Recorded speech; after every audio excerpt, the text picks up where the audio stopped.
And of course, since it's a messaging phone, we should take a look at the messaging system. We're going to create a new message, make it a text message, and we're going to add a recipient from the contacts list.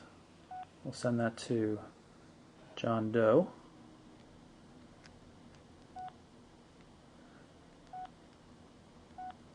And get into the text editor. You can see we've got the QWERTY mode here, so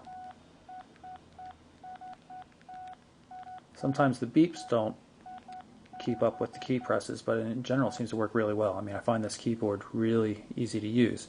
The only time it's difficult is when you want to put in a number. There's no way to just long press a key or hit a shift or something like that. You actually have to switch keyboard modes and then put in your number, 1, 2, 3, 4.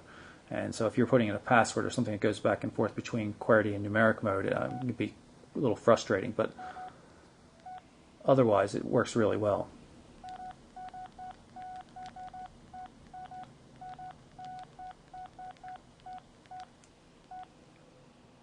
So we're going to send that message off. The Alias 2 also supports web-based email and Verizon's mobile email system, along with the RemoSync application.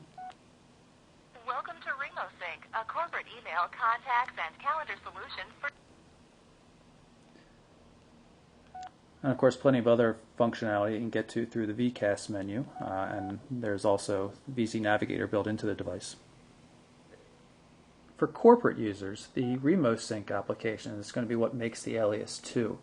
It's a full Exchange client, has push email support, as well as over-the-air contacts, calendar, and tasks synchronization. The email client is plain text only, and the original email sent from Gmail, this was bold and red, but you can see it's viable for reading emails nonetheless. If you need to get to a lot of folders, though, folder access is really, really slow. You can see we're going to go to the server folders option here. We're going to pick a subfolder from the inbox. We'll say this editor's one. And this is going to take some time.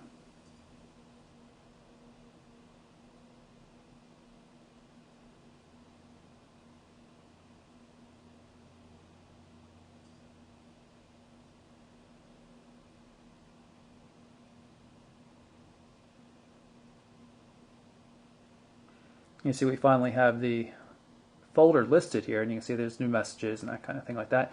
But it's not really viable. You're really going to be spending a lot of time waiting for folders if you need to get to them often, so this client may not do it for you.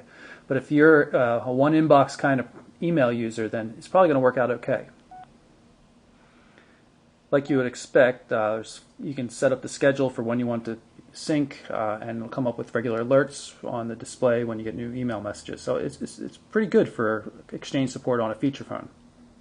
So that's our look at the Samsung SCH U750 Alias 2 for Verizon Wireless. Very cool phone, very functional keypad, probably better as a QWERTY device than as a normal flip phone, but really neat in the way that it all flips back and forth and reconfigures dynamically. Something you just haven't seen on any other devices so far. In terms of overall look, the device may be a little bland looking, but it does pack some cool tech inside. So that's our look at the Samsung SCH U750 Alias 2 for Verizon Wireless. I'm Michael Orrell for MobileBurn.com.